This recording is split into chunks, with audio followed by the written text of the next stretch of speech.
is I've just moved into a new place. So I want to react to some new things, which is what $1 million buys you around the world. I'm assuming it's houses, but I don't know. It has to be houses, right? There's no way you can buy other things with 1 million that's different around the world. But let's see what it is.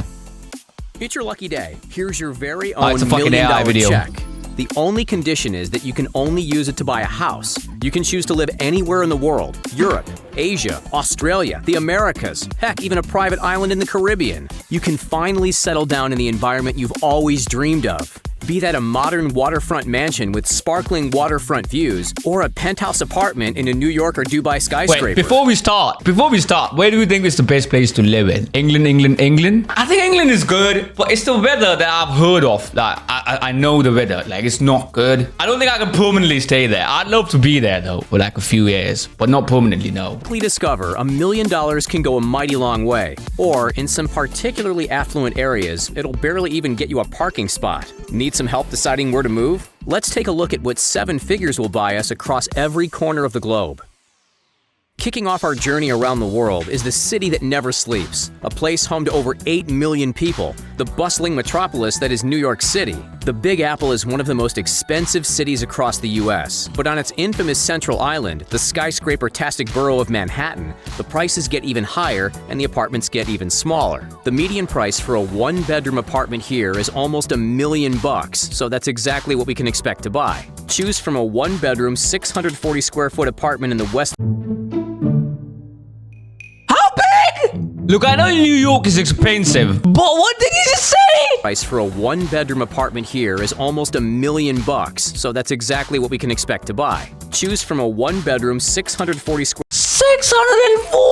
square feet. That's tiny. Thank you. If you're living by yourself, go ahead. That is an okay size. Nothing wrong with that. But for $1 million, that is stupid. If you're buying that for $1 million, it's the most stupidest thing. Although I like that view though. Like New York, of course, have one of the best views in the world. Apartment in the West Village that comes with a private. Like, look at that. That makes sense. But still, $1 million is a lot. Terrace and gym in the building. Or go for this one, another 1-bedroom straddling Murray Hill in Midtown. It's a 2-story open floor plan on the top floor of the building, offering impressive views of the skyline from the outer deck. It even includes a dishwasher and a washing machine, which might not sound crazy, but it's rather rare for apartments like this that were built in the 1920s. If I'm being honest, 1920s. Wait, I think I posted a little too early. 1920s. If you spend $1 million, you're living in a house that was built over 100 years ago, and you're telling me that people actually lived there. Damn, that's when he was born. Okay.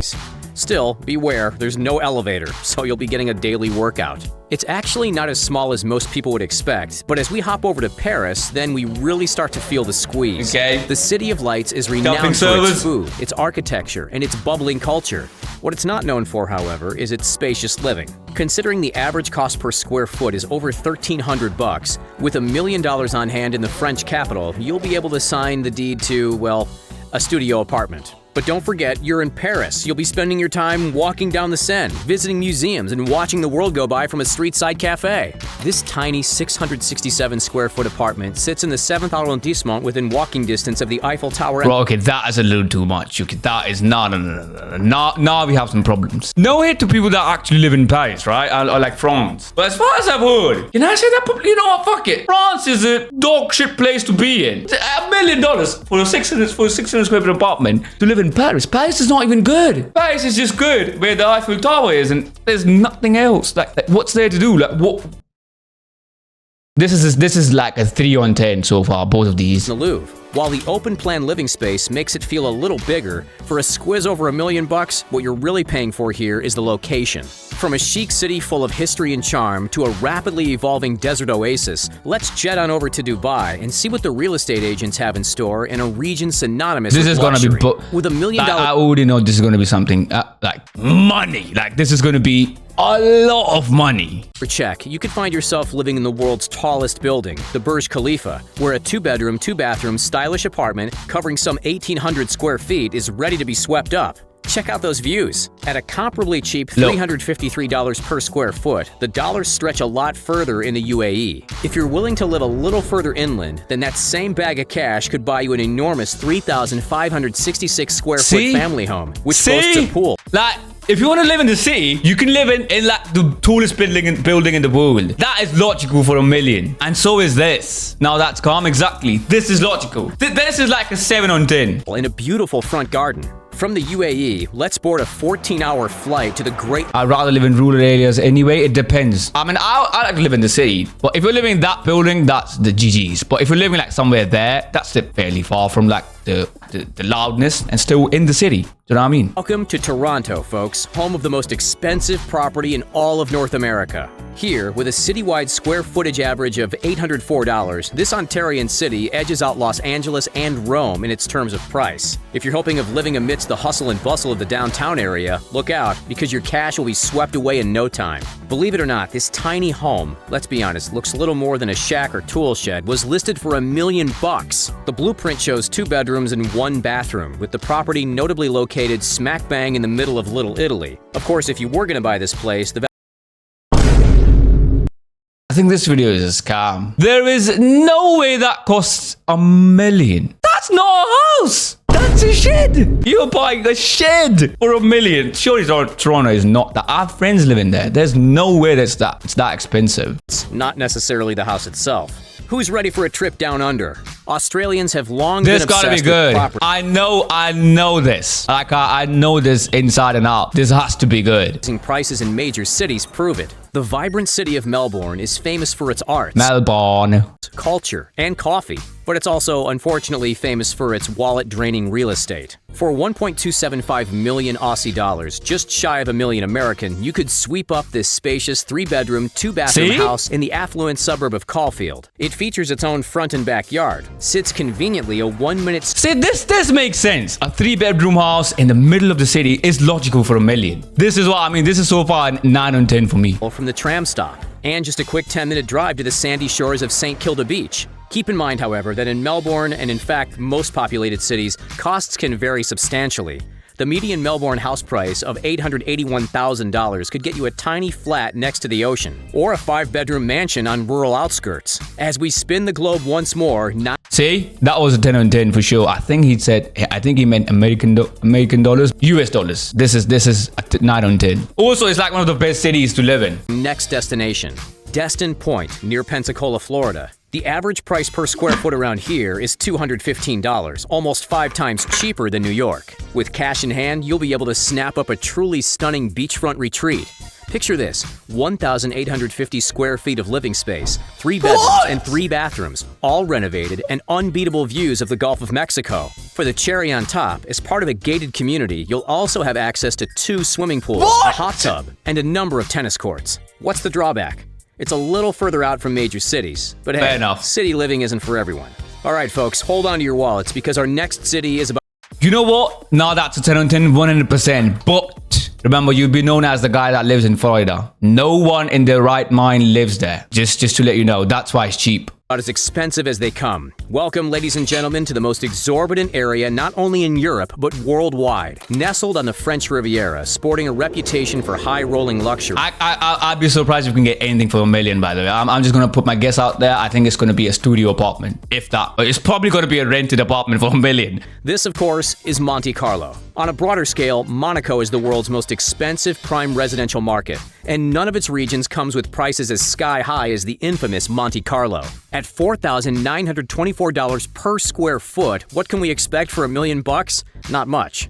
You'll get a teeny tiny 377 square foot studio with barely half a kitchen. That's no bigger than a standard two-car Called it. garage. I called But you'll be it. spending all your time on your yacht anyway. $4,000 fucking $4,000 for as big of a space as this chair. $4,000. Right? For that kind of money, we could live like royalty in a place like Arizona. The cactus-filled state is quickly gaining steam as a retiree's dream destination. Why? Because with $1 million, you can live in a truly astonishing mountain estate, just like this one. Okay, this is good. Outside of Tucson, this 4,560 square foot mansion boasts sweeping views of the rugged desert landscape, with barely a neighbor in sight. It features floor-to-ceiling windows, a decked-out games room, and an expansive patio. Better yet, it also comes with a 237 square foot guest house. This is the one. Basically the same size as the one we just saw in Monte Carlo. The median list price per square foot in Tucson is $125, one of the most affordable we've seen so far. We're hopping back over to... You know what? That was a 6 on 10. Before that, this was like Monaco was like a probably 1 on 10. Like if you're buying a house in Monaco for $1 million, you're good luck finding it in the first place. In the crowded city of Hong Kong, real estate prices continue to soar. For just under our budget, we can grab this cozy 708 square foot apartment in the Discovery Bay area. The floor plan features 3 small bedrooms. But hey, 3 is better than 1, right? Plus 2 bathrooms and a wonderful... That's why Hong Kong is not that expensive. Oceanfront view. On average, square footage in Hong Kong is $3,024. Yikes. That puts this Asian administrative region on the map as one of the priciest places to live. But with such booming cultural, business, and entertainment scenes, you won't be spending much time at home anyway.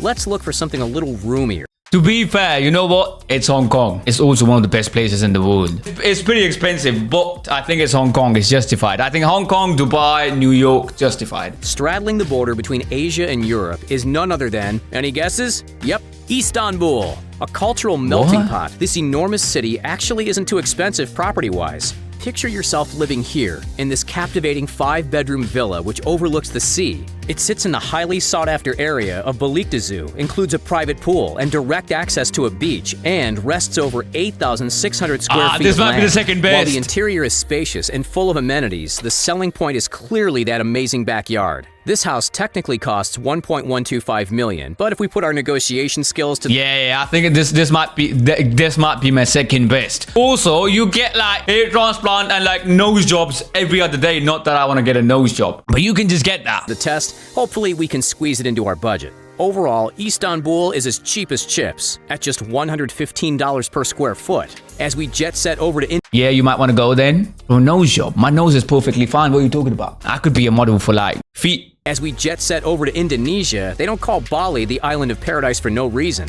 On this tourist-adored island, $1 goes a long way, with simplistic luxury easy to come by. Estates typically sell for around $269 per square foot. This is cheap. Take this modern place, for example. With 7 figures at our disposal, we could set up shop in this open and bright 3-bedroom villa. A lot of Balinese properties have small private pools, and this spot is no different. The beautiful home is found right here, about 950 feet from the famous Canggu Beach. Unlike most new home purchases around the world, this one even comes fully furnished, allowing you to save a few bucks on furniture and spend a little more at one of the hundreds of delicious restaurants in the area. Indonesia and Southeast Asia in general provide awesome bang for your buck. But if Bali isn't quite your style... This might be my best one so far. Considering that you get that big of a house, that type of place. And I know it's going to be in the middle of the city because Bali's like cheap as hell. This might be my best. Bali isn't quite your style. Why not check out Thailand? On the sun-kissed island of Koh Samui, with some clever negotiation, our money will get us a truly remarkable 3-bedroom villa.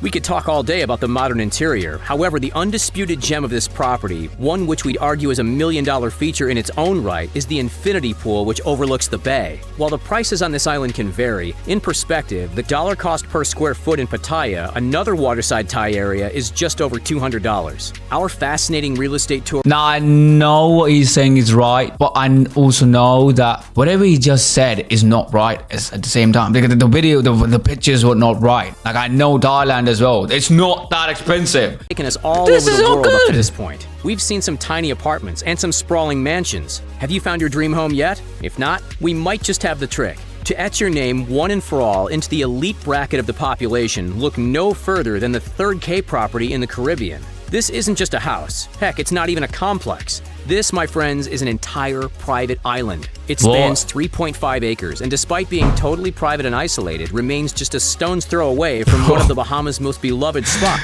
Nah, what do they think? Who's watching the video? Like Jeffrey Epstein's watching this fucking video? Who do they think is watching who's buying an island? Sage's Island? Look, I had that in Water Park Swim and that's it. totally private and isolated, remains just a stone's throw away from one of the Bahamas' most beloved spots, Harbor Island. The asking price is $1.3, but with a smile and a firm handshake, staying under our $1 million budget should be doable. So, for the moment of truth, tell us, where would you live? Let us know in the comments. I'm a bit ill. I think the best one was Melbourne. Nah, I think the best one was... Nah, I'm gonna put Melbourne top. What was the second one that I said? England? They didn't show England though. I would say England. Oh yeah, Bali. I think it's gonna be Bali, Melbourne, and then Istanbul. England they didn't show. I think, what can you buy for $1 million in England? If they show London, it's gonna be a fucking tiny apartment.